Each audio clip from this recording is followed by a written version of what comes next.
Hello. Hello students, how are you?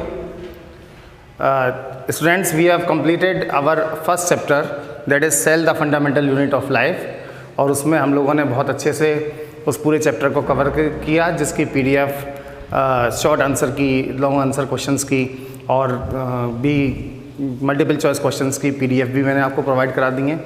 Student, जो भी आपको प्रॉब्लम हो उस चैप्टर से related you can ask me in the doubt sessions.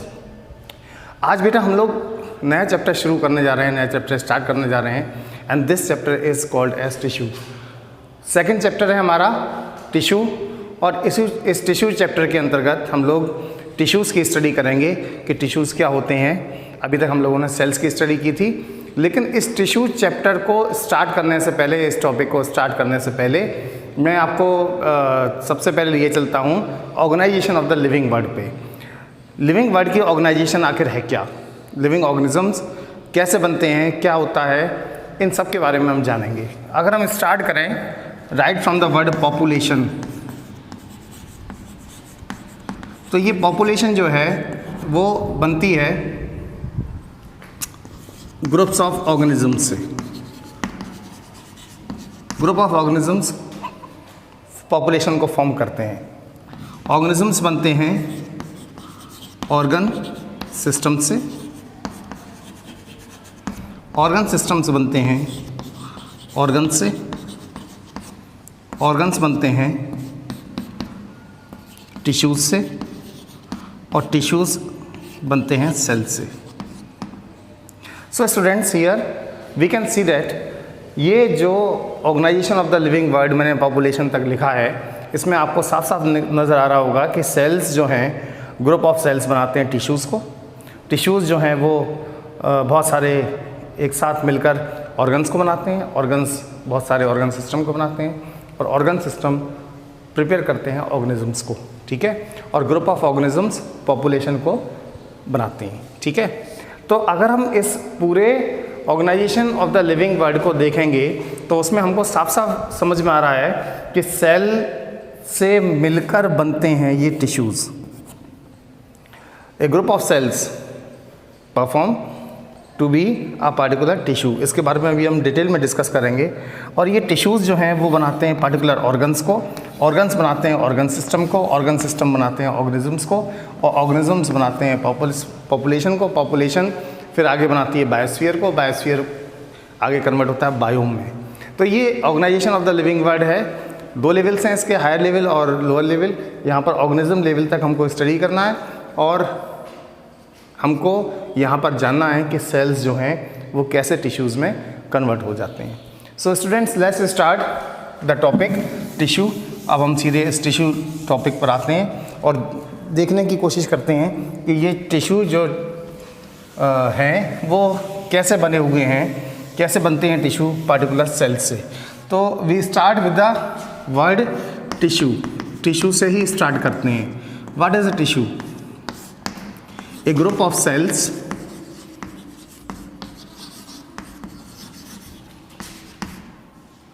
having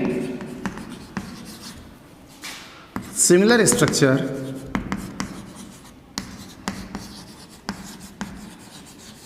and performing similar functions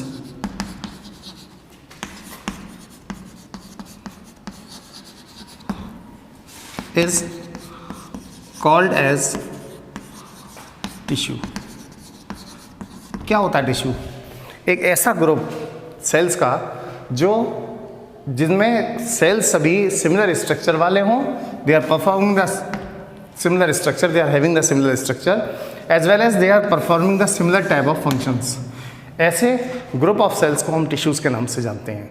तो tissues ऐसे ग्रुप ऑफ सेल्स हैं जिनमें सिमिलर स्ट्रक्चर होते हैं and they are performing the similar function as well, ठीक है। तो बहुत सारे सेल्स होते हैं। We are multicellular organisms, plants are multicellular organisms, most of the animals are multicellular organisms. तो ये मल्टी सेलुलर ऑर्गेनिजम्स जो होते हैं उनमें सेल्स जो हैं हायर ऑर्गेनिजम्स में एक एक करके इकट्ठे हो जाते हैं एक जगह पर सारे के सारे आ जाते हैं। और जो ग्रुप ऑफ सेल्स हैं जिनके सिमिलर स्ट्रक्चर होते हैं और सिमिलर फंक्शंस परफॉर्म को कराने लगते हैं, वो ऐसे ग्रुप ऑफ सेल्स जो हैं वो टिश्यूज़ को बना लेते हैं। ठीक है, we have many types of tissues. Nervous tissue आपने नाम सुना होगा, ठीक है, मसल टिश्यूज़ आपने नाम सुना होगा, एपिथेलियल टिश्यूज़ आपने नाम सुने होंगे। प्लांट्स में भी अगर हम टिश्यूज़ की बात करें तो बहुत सारे प्लांट में भी टिश्यूज़ जो होते हैं वो पाए जाते हैं। तो एक एक करके इस चैप्टर में हम लोग पढ़ने वाले हैं इन टिश्यूज़ के बारे में ही, और जानेंगे कि ये टिश्यूज़ आखिर कैसे फंक्शंस को परफॉर्म कराते हैं और किस तरीके का इनका स्ट्रक्चर होता है। सो स्टूडेंट्स, एक बार फिर से रिवाइज करा देता हूँ आपको। A group of cells having the similar structure and performing the similar kinds of functions, these are known as tissues, और इन्हीं को हम टिश्यूज़ के नाम से जानते हैं। आइए हम लोग और बात करते हैं इसी के आगे टॉपिक की, और जानेंगे कि टिश्यूज़ जो होते हैं वो कैसे और ज़्यादा अच्छे से परफॉर्म करते हैं। क्या सारे टिश्यूज़ मिलके परफॉर्म करते हैं, क्या इनका रोल होता है, आइए जानेंगे। लेकिन इसको समझने से पहले हम लोगों को एक पार्टिकुलर स्टडी करनी है एक टॉपिक की, that is division of labour. Division of labour, labour का मतलब होता है work. There is a division of labour, labour का डिवीज़न होता है, ठीक है। और डिवीज़न ऑफ लेबर का मतलब ये होता है कि कार्य का विभाजन। देखिए, हम लोगों के यहाँ जब कंपोजिट फैमिलीज़ होती हैं, मिक्स फैमिलीज़ होती हैं, तो वहाँ पर सभी लोग एक साथ रहते हैं, और एक साथ जब रहते हैं तो फैमिली मेम्बर्स में ग्रैंडफादर ग्रैंडमदर भी होते हैं, फादर भी होते हैं, मदर भी होते हैं, और उनके सिबलिंग्स यानी बच्चे भी होते हैं। सभी के फंक्शंस जो होते हैं वो अलग अलग होते हैं, सभी को अलग अलग काम करना होता है। जैसे बच्चे नॉर्मली पढ़ाई कर रहे होते हैं उस समय, जिस समय वो छोटे होते हैं, फादर जो हैं वो फाइनेंस का सारा देखते हैं, यानी कि घर में जो आमदनी है, जो इनकम का सोर्स है वो कैसे आएगा। मदर पूरे घर को मैनेज करती हैं, और ज़्यादातर ये देखा गया है कि ग्रैंडफादर और ग्रैंडमदर जो होते हैं वो पूरी तरीके से परफॉर्म कराते हैं रिचुअल्स को, जो उनके ट्रेडिशंस हैं उनको फॉलो करते हैं, और साथ ही साथ में वो प्रे करते हैं कि हमारे आने वाले जो जनरेशन्स हैं वो ठीक तरीके से रहें, ठीक है। तो हर एक का अलग अलग फंक्शन है, हर एक का अलग अलग प्रॉपर्टी है जो वो फंक्शंस उसको परफॉर्म करा रहे हैं। ठीक इसी तरीके से अगर हम अपनी बॉडी को एक फैमिली मान लें तो वहाँ पर भी तरह तरह के टिश्यूज़ हैं जो डिफरेंट फंक्शंस को परफॉर्म करते हैं, और हर एक टिश्यू का एक अलग पार्टिकुलर फंक्शन होता है, and that particular function is performed by this particular tissue only. Therefore there is a division of liver, कार्य का विभाजन, कार्य का विभाजन। This is a division of labour, कार्य का विभाजन हो जाता है, और सभी के फंक्शंस जो होते हैं वो सब अलग अलग हो जाते हैं, अलग अलग फंक्शंस को परफॉर्म करने लगते हैं, और इस तरीके से डिवीज़न ऑफ लेबर देखने के लिए मिलता है सारी बॉडी में। जो मल्टी सेलुलर ऑर्गेनिजम्स होते हैं जिनमें टिश्यू ग्रेड ऑर्गेनाइजेशन होता है, उन सभी में ये डिवीज़न ऑफ लेबर देखने के लिए मिलता है। और इस डिवीज़न ऑफ लेबर से बहुत ज़्यादा फ़ायदा होता है। फ़ायदा इस बात का कि निश्चित रूप से यहाँ पर जब डिवीज़न होता है न्यूक्लियस का, तो निश्चित रूप से वहाँ पर फंक्शंस जो है वो अलग अलग परफॉर्म किए जाते हैं सारे ऑर्गेनिजम्स के द्वारा, सारे टिश्यूज़ के द्वारा।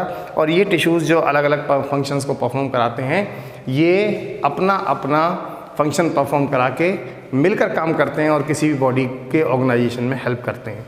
So students, this is all about the division of labour. अब थोड़ा सा आगे चलते हैं हम। अगर हम बात करें प्लांट के टिश्यूज़ की,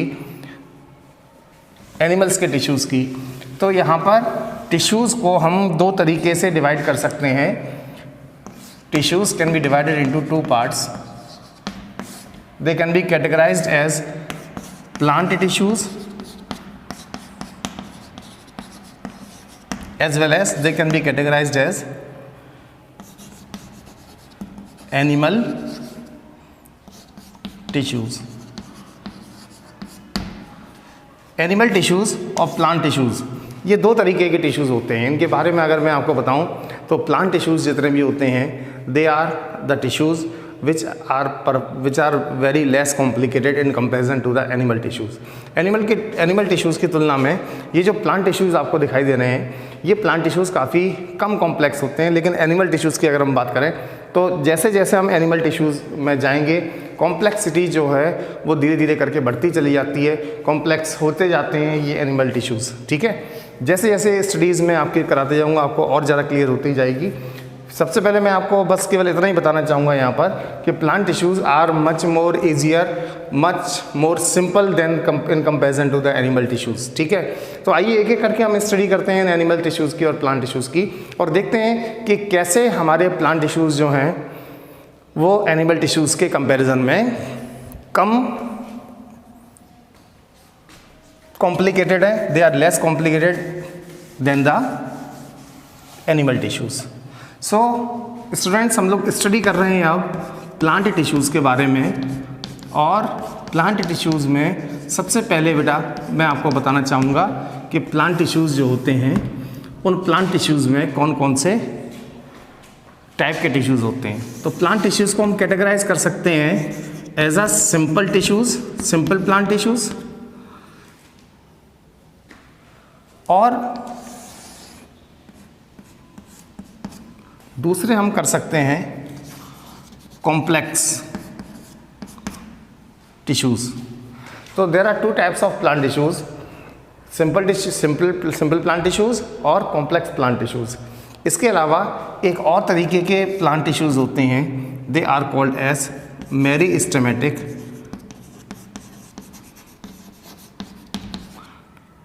टिश्यूज़।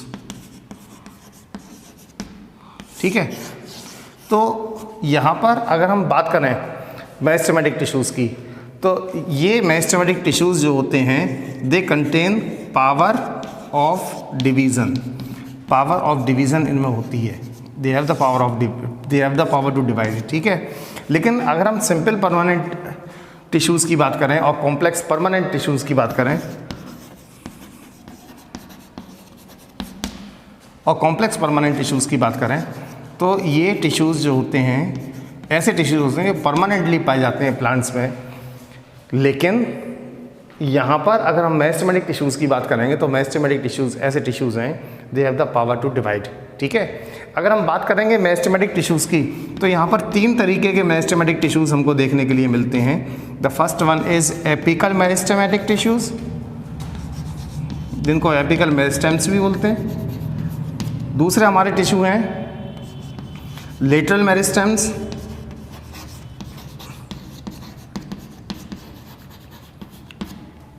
और तीसरा हमारे टिश्यू हैं intercalary meristems.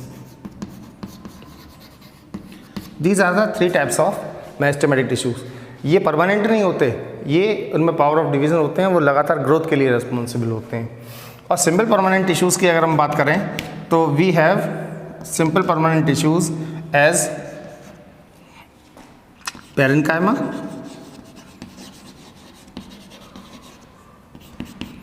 Collenchyma and sclerenchyma. ये परमानेंट टिश्यूज़ हैं। सिंपल परमानेंट टिश्यूज़ की अगर हम बात करें तो 3 तरीके के यहाँ पर हमको टिश्यूज़ दिखाई देते हैं, पेरेन्काइमा, कोलेनकाइमा और स्क्लेरेनकाइमा। और अगर हम कॉम्प्लेक्स परमानेंट टिश्यूज़ की बात करें तो we have xylem and phloem. तो ये टोटल प्लांट टिश्यू का मैंने आपको एक पूरा स्केच बना के दिया है, एक फ्लो चार्ट बना के दिया है। एक बार फिर से समझेंगे, प्लांट टिश्यूज़ जो होते हैं वो 2 तरीके के हैं। एक ऐसे जिनमें पावर ऑफ डिवीज़न है, उनको मेरिस्टेमेटिक टिश्यूज़ कहते हैं, और ये दीज टिश्यूज़ अंडरगो डिवीज़न, यानी डिवीज़न इनमें लगातार चलता रहता है और ये डिवाइड करते रहते हैं। सेल्स आपस में मल्टीप्लाई करते रहते हैं और नए सेल्स को ये बनाते रहते हैं। लेकिन अगर हम बात करें परमानेंट टिश्यूज़ की, तो परमानेंट टिश्यूज़ में हमारे पास 2 तरीके के परमानेंट टिश्यूज़ हैं। एक तो सिंपल परमानेंट टिश्यूज़ हैं और दूसरे हैं complex permanent tissues. Simple permanent tissues consist of parenchyma, collenchyma and sclerenchyma. और कॉम्प्लेक्स परमानेंट टिश्यूज़ की अगर हम बात करें तो we have xylem and phloem in this category. तो एक एक करके हम इनको डिस्कस करेंगे प्लांट टिश्यूज़ के। और आज हम जो डिस्कस करने जा रहे हैं वो है मेरिस्टेमेटिक टिश्यूज़ के बारे में। आइए जानते हैं क्या होते हैं मेरिस्टेमेटिक टिश्यूज़ और क्या क्या इनके फंक्शंस होते हैं। एक एक करके हम लोग इन सभी को स्टडी करेंगे और जानेंगे इनके बारे में। So let's start with the meristematic tissues. Meristematic tissues की अगर हम बात करें तो जैसा कि मैंने आपको स्टूडेंट्स बताया, they have the power to divide. Meristematic tissues, meristematic tissues, ठीक है। तो आइए सबसे पहले जानते हैं मेरिस्टेमेटिक टिश्यूज़ में ऐसा क्या है कैरेक्टरिस्टिक जो हम मेरिस्टेमेटिक टिश्यूज़ को में पावर ऑफ डिवीज़न पाया जाता है। तो सबसे पहले मैं आपको यहाँ पे बताऊँगा मेरिस्टेमेटिक टिश्यूज़ जितने भी होते हैं, they are having the abundant cytoplasm, ठीक है। इनमें साइटोप्लाज्म जो होता है वो प्रचुर मात्रा में होता है, बहुत सारा होता है। इसके अलावा अगर हम बात करें मेरिस्टेमेटिक टिश्यूज़ की तो प्रोमिनेंट न्यूक्लियस यहाँ पर देखने के लिए मिलता है। प्रोमिनेंट का मतलब बड़ा न्यूक्लियस, काफ़ी बड़ा न्यूक्लियस होता है, यानी कि यहाँ पर साइटोप्लाज्म की, प्रोटोप्लाज्म की कोई कमी नहीं है। न्यूक्लियस भी है बड़ा सा और खूब सारा साइटोप्लाज्म भी यहाँ पर देखने के लिए मिल रहा है। ये जितने भी सेल्स होते हैं मेरिस्टेमेटिक टिश्यू, उनमें किसी भी तरीके का कोई intercellular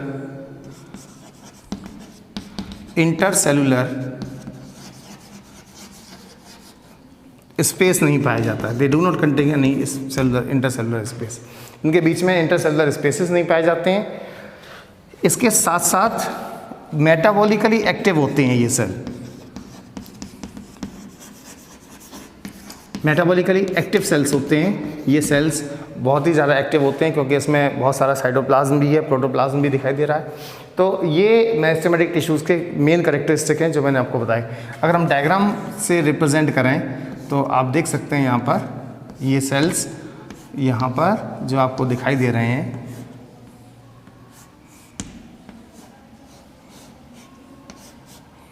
these are metabolically active cells. Nucleus है इनमें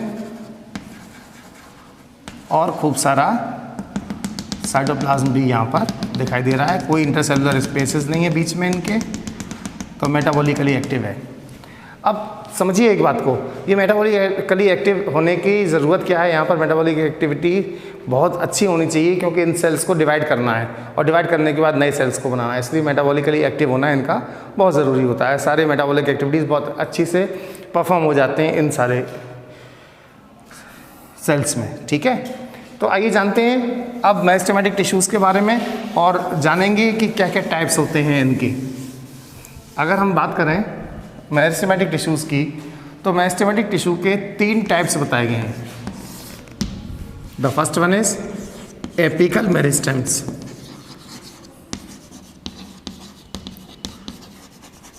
दूसरा है यहाँ पर लेटरल मेरिस्टेम,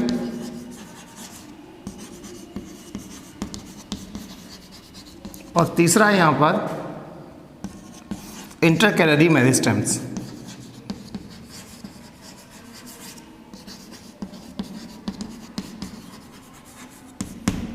ओके, तो there are 3 types of meristematic tissues, apical meristems, lateral meristems and intercalary meristems, ठीक है। इससे पहले कि मैं आपको इनके बारे में बताऊं, एक रफ डायग्राम बनाते हैं एक प्लांट का।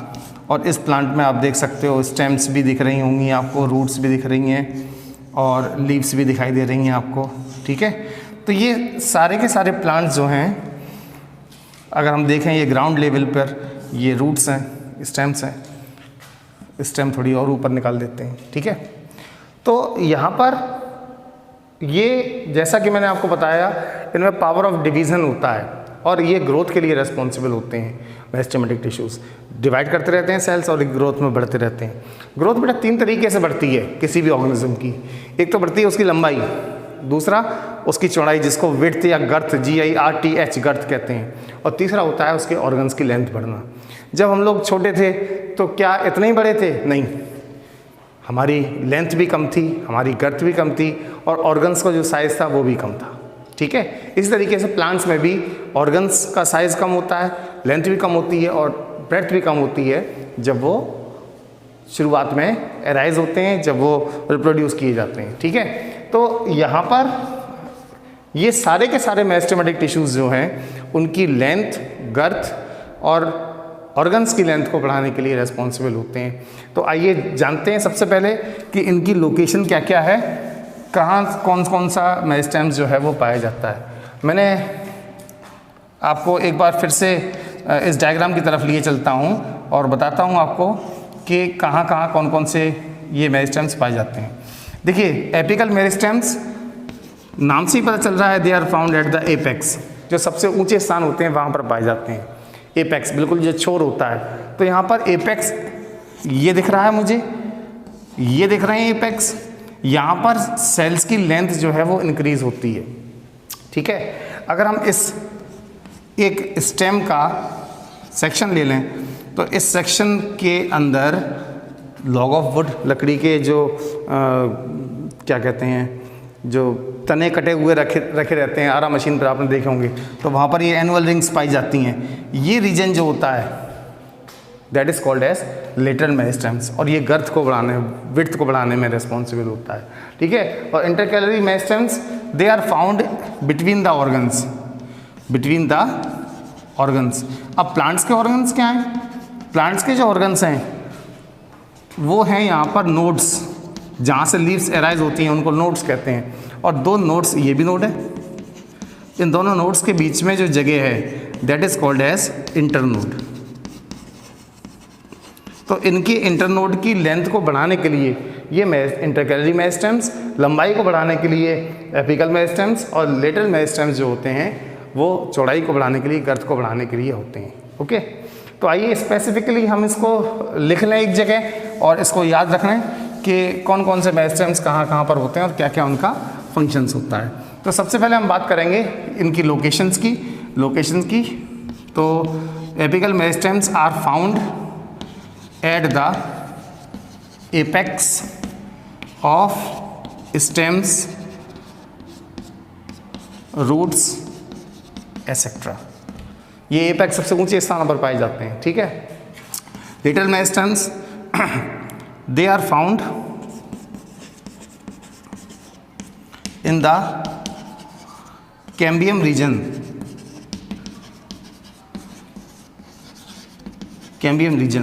of stems and roots, और लास्ट में मैंने आपको बताया intercalary meristems they are found in between internodes के बीच में पाए जाते हैं। अभी मैंने आपको बताया था इंटरनोड्स क्या होते हैं, ठीक है। आइए इनके फंक्शंस के बारे में जानें।